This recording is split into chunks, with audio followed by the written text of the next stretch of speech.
Added a few mics here recently. Don't want to miss anything. Right?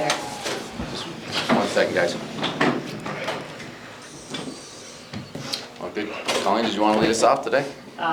Russ Bolton wasn't out there this morning for morning skate. Yeah, he's a little under the weather this morning. Should be good for tonight, though. Jesse? You guys are announced as participating in the 2027 Winter Classic. I imagine that's pretty exciting for your group. Yeah, why not? I like it. I think, like the season's a long season. Seems like your preparation for your games is a lot the same. And it kind of breaks the monotony. It's an exciting game to play in. It's an exciting game for fans and families to travel into.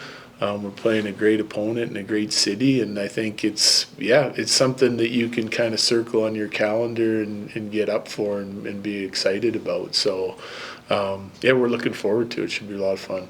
Right. I asked Kalen Carr about positive takeaways from the road trip, and he said, the effort was there, but execution-wise, we weren't there so much. What was your take, and where does the team need to adjust? Yeah, so I like the Carolina game. My takeaways are you're playing three of the top teams in the East on a tough schedule in their building, a little bit beat up. And I like the competitiveness of our team. I thought second and third period against Florida, which would have been the toughest night from an energy standpoint, we played pretty hard and played pretty well, didn't create as much as we would like, so it's something to learn from. And then the Tampa game, we played really hard. We made some mistakes, it cost us, but played extremely hard and gave ourselves a chance to win the hockey game. So didn't get the results we wanted, so a little bit of adversity, but I think mindset, the competitiveness of our team, guys digging in with some guys out of the lineup and playing in different spots, they did a nice job. Kobe, then Corey. What has Parker Kelly meant to this group since coming over in free agency? Yeah, a lot.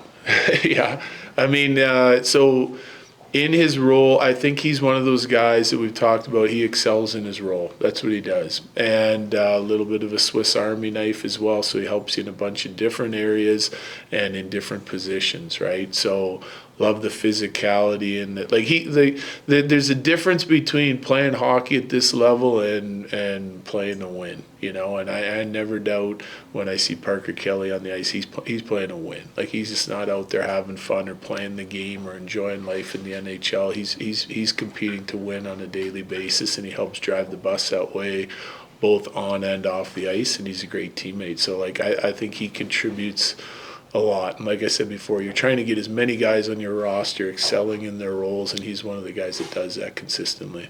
Corey, then Pat. I assume Scott's going to play tonight. He is. Yeah. So it's like 4 games in 6 days, or whatever. And we've talked to both of those guys about that. Correct. Yeah. So Glenn Hall passed away yesterday, and he played in 502 straight games. And I'm just wondering. Yeah. What's changed? Yeah. What's changed? Now goalies can't play back to back or play too much. Hey, listen, I've had this debate over and over. We need Wedgie now. We need him to play well. We have a goalie out injured, and I don't think it's too much for a guy to ask a guy. The back-to-back is tough, okay? It was tough for our whole team. He's just another guy in that mix. I mean, if you're going to sit and be worried and afraid of an injury might come, you can argue that for every player you put on the ice. Should we not play Mac in back-to-backs or 3 and 4 because he's going to be a little tired? I don't see the logic, right? So we need Wedgie to play real well for us right now. We need him now more than ever with Blackie out, so he's going to play again. Do you have an appreciation for and even I think Marty Brodeur was probably the last guy who played 70, 80 games a year even at the end. I think Grant Fuhr played 81 games one year. He got hurt at the very end. Listen, first off, hats off and condolences to the Hall family. I think he was born in Humboldt, Saskatchewan. I think there's a sign up in Humboldt. That's where I'm from. So, good Saskatchewan guy originally. The record that's never going to get broken. I can't imagine how that, especially today's day and age with some of the things we just talked about. But I do have an appreciation.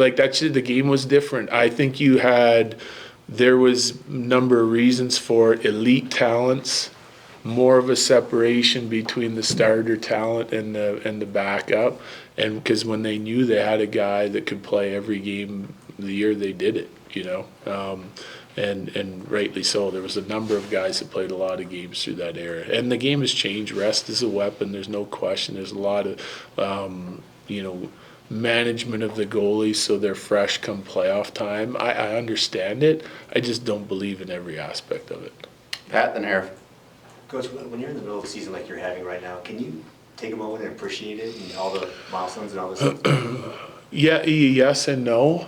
Like I'm proud of what our team has done to this point, but as a coach, you're always kind of like, okay, what's next? Like, it's never to me. Okay, listen, I get players' teams' success, previous success, but to me, it's never like you got to prove yourself every day in this league, right? So it's never about what you've done. I think you can be proud of your accomplishments and be proud of what you've done as an individual. Like say a guy scores 50 goals, great, you're a 50-goal scorer, but now, time moves on and it's like that was 4 years ago. Like what are you doing now in this league, right? And what's your role now?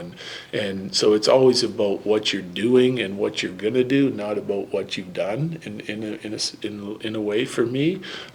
So I love the first half we had, but that's what it was. It was the first half. It doesn't guarantee you anything tonight or in the second half or in the playoffs. So you have to be constantly thinking big picture and what's to come and what the challenges are going to be and continue to find solutions to all your problems and get your game in the best shape it can possibly be for the most important time of the year. Eric, then Art. Art, hang on 2 seconds. Eric, real quick. There you go. Sorry. Okay. What's the latest on Blackwood and Kiviranta? And Yeah. is there any new information on Gabe, Toews, even Logan O'Connor? Yeah, okay. Nothing on Logan. Still sorting that out. Gabe is going to miss weeks, okay? Upper body, there's not much to know there except he's sore and he's going to miss some time and then eventually start working his way back. So we're going to be without him for a while. Taser is week to week. He's not on the ice yet, so still he needs some rest and rehab before he progresses to getting on the ice. Kiviranta is the exact same. And Blackwood is on the ice. I would have had him at week to week as well, but now he's missed a week already and he's back on the ice working through it. So I don't have an exact timeline. We'll see how this week goes. Hopefully by the end of the week he's ready to go. Next week. Coach, you're coming off arguably the toughest road trip any team in the NHL is going to face this season. Feels like maybe the schedule maker owed you one with an extended homestand. How important is it for this team to take advantage of these next 7 games? Well, yeah, it's very important. I think you always want to make hay when the sun shines, and being at home for 7 games in a row, you want to make the most of the homestand. Obviously, we're facing a little bit of adversity, but it still helps to be at home. Number one, you're going to be as rested as you can possibly be, right, as a group. We'll pick our practice times. We'll get some good practice times, some good video sessions, some teaching in to kind of put our team in a real good spot and work through some of the kinks in our game. We're going to have a bunch of call-up players, so deployment helps. You can sort of pick and choose your spots and when you want to use guys, which should help set you up for success so they're not outmatched in certain situations. There's all kinds of these little advantages that can give you a incremental, bump in your game that can help you carve out some wins. So, we focus on tonight, playing our best game we can possibly play, and then move on. But we're not really, I'm not studying it all as a complete homestand here, or don't have a number and how many points we have to get. We just want to make sure we're playing well and doing the right things. Again, process over outcome at this point. Last one's Megan, then Evan. When the power play has had success over this last stretch, Brock Nelson has been a part of it. Yeah. How does he possibly hold the key to getting it back on track? Well, he contributes to that power play in a bunch of different ways. All the left side draws, he's been doing a really nice job of winning them. He's been scoring from that side of the ice a little bit here recently, both 5-on-5 and on the power play. I can't say he's the key. I think it's everybody collectively, right? So That's been a work in progress for us. We had another sort of big, like, review and meeting today, making sure we're all on the same page and talked specifically about some positioning and some of the ideas that some of our players had, that our coaches had. We've looked at a couple things that we think can help us. But it's extreme ownership for me. Like, everyone's involved in it now, right? Hack, myself, Prater giving us penalty kill advice, what teams are trying to do, what could possibly open up, and every guy in the power play has got some input, and we've studied it all and put it together and turn them loose again and see if we can have some success. Evan? With Toews and Gabe, those are two Olympic guys, and these guys have been waiting to play in the Olympics. Yeah. If it gets kind of close to that, where they're kind of on the edge, like, is that a player decision of where you let them decide if they feel good enough to go, or with the team kind of? 100% player decision. Because we talked about this the other day. Like, we want them to go, right? If it's something they want, it's something I want. It's something our team wants, right? So these guys have been. Now, I can't tell you, like, right? Like, Taser, it's not going to be an issue for Taser. Like, I expect him back, like, you know, whatever. If he's week to week and call that 2 weeks, like, he's got a little bit of a runway. Kibby ran to the same thing. You know, Gabe's going to be interesting. He's a little bit more serious of an injury. He's missed some time, but I'm really hoping for him that he's able to get back and get playing, and that will be 100% be his decision. Yeah, we're not going to stand in their way.